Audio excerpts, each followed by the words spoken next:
Annoncé au cours de son conseil syndical lundi, les syndicats du Ménéfit suspendent leur grève prévue pour les 9, 10 et 11 septembre.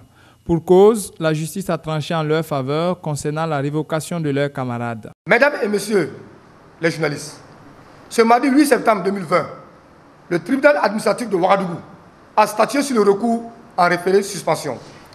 Comme verdict, le juge administratif a suspendu les arrêtés de révocation des 3 camarades travailleurs. Il s'agit d'une importante victoire d'étape pour nos organisations syndicales. Suite à cette évolution positive du volet judiciaire de la situation, la CSMF, à l'issue d'une réunion d'urgence, a décidé de suspendre le mot d'ordre de grève de 72 heures qui devait couvrir la période du 9 au 11 septembre 2020, c'est-à-dire qui devait commencer dès demain. Si pour le moment la grève est suspendue, les syndicats se disent toujours insatisfaits et appellent le gouvernement à œuvrer à la satisfaction d'autres points de leur plateforme revendicative. Par ailleurs, elle invite le gouvernement à l'abandon sans condition des autres mesures répressives contre les travailleurs du Ménéfit, la mise en œuvre intégrale des protocoles d'accord signés entre le gouvernement et nos organisations syndicales respectives, la suspension de l'UTS sur les primes et indemnités des travailleurs du privé, du public et du parapublic et le remboursement des retenues opérées depuis janvier 2020. Pour l'heure, le syndicat table sur le prochain combat, celui de la réintégration des agents. Il espère que le gouvernement met en application la décision du juge, sinon, rappelle-t-il, le mot d'ordre de grève n'est pas encore levé. C'est une situation nationale les plus chaotiques qui est dressée par le syndicat national des agents des finances au cours de son conseil syndical tenu à Ouagadougou. Selon ces syndicats, les libertés démocratiques et syndicales sont foulées aux pieds par le régime actuel. Pour que le régime, pour qu'on ne soit pas dur avec le régime, ça dépend de la manière d'être de ce régime. Si effectivement c'est un régime qui est un régime qui écoute les gens, si c'est un régime effectivement qui applique les lois comme il le faut, si c'est un régime effectivement qui va dans la transparence, si c'est un régime qui va un peu, qui ne va pas dans la malgouvernance et autres, naturellement, on allait quand même être solidaire à ce régime. Mais maintenant, si c'est un régime qui est là, qui pille les ressources, un régime qui spolie les gens, un régime avec des ministres en son sein, où effectivement à chaque fois c'est des brimades. Si le régime, il est voyou, naturellement nous aussi nous serons des voyous entre griffes. Placé sous le thème renforcement du SINAFI pour un épanouissement du personnel des structures du Ménéfit, autre que les régies de recettes et des masses populaires, dans un contexte de remise en cause des acquis sociaux et démocratiques, les travaux du conseil syndical ont débouché sur la prise de motion de condamnation des atteintes aux libertés démocratiques et syndicales, ainsi que des résolutions sur la non-politisation des postes financiers. Nous avons d'abord la condamnation des actes du gouvernement actuellement et qui se situe par rapport à la question de la remise en cause même des questions des libertés syndicales et démocratiques. Au-delà de ça aussi, nous avons pris aussi une résolution sur la question des postes, les postes de travail. Nous avons constaté depuis un certain bout de temps et depuis longtemps que les postes des financiers, quand vous voyez les postes de DAF, de DMP sur les marchés publics et autres, c'est des postes qui sont fortement politisés. Le dit conseil a été une instance au cours de laquelle les activités syndicales ont été revues à la loupe afin de mieux projeter l'avenir de la vie syndicale, a ajouté le secrétaire général.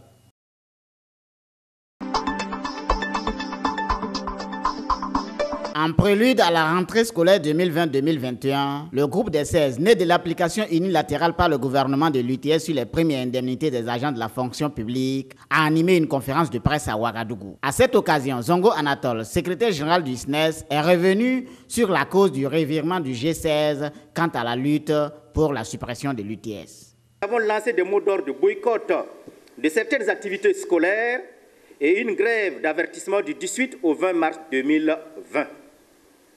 Mais la survenue de la Covid-19 le 9 mars 2020 dans notre pays nous a amenés à réviser nos stratégies de lutte pour participer à l'élan patriotique contre cette nouvelle pandémie dont personne ne pouvait imaginer les conséquences.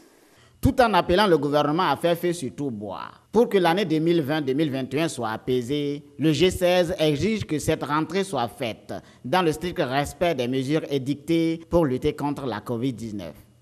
Près de 30% des programmes des classes intermédiaires n'ont pas été exécutés. Il convient donc d'inviter le gouvernement à faire feu de tout bois pour que l'année 2020-2021 soit une année apaisée afin que les lacunes créées par la fermeture prématurée des structures éducatives soient comblées. Cette rentrée qui s'annonce dans le contexte de la COVID-19 devra se faire dans le strict respect des mesures barrières. Ils invitent par ailleurs, par la voix du secrétaire général du SNES, le gouvernement à respecter les engagements non tenus pour un apaisement du climat social. Nous avons tenu également à interpeller le gouvernement donc, sur ces promesses non tenues, les engagements non tenus, afin que vraiment il puisse revenir là-dessus pour que nous puissions avoir une année apaisée. Donc ces éléments, c'est essentiellement sur les avancements, la question donc de bonification d'échelons. Et il y a également donc le problème de l'UTS, donc qui a fait de gorge chaude. Le G16 est un regroupement de 16 syndicats, dont 14 de l'enseignement et 2 de la santé, ayant une lecture commune de la situation sociopolitique et économique du pays des hommes intègres. Les chefs d'État et de gouvernement ont acté l'impossibilité de lancer, d'ici la fin de l'année, la nouvelle monnaie régionale. Comme l'évoquaient les textes depuis 2015, il ne restait plus que 4 mois pour lancer la monnaie unique de la Communauté économique des États de l'Afrique de l'Ouest, CEDEAO. Un délai bien court, alors qu'il restait encore à créer la Banque centrale fédérale, à préciser le régime de change de la nouvelle monnaie, sans compter les nécessaires démarches administratives et informatiques liées à un changement de devise et la fabrication des pièces et de billets. Ils ont ainsi décidé de différer à une date ultérieure le lancement de la monnaie unique et ont évoqué l'élaboration d'une nouvelle feuille de route sans pour l'instant déterminer de nouveaux calendriers.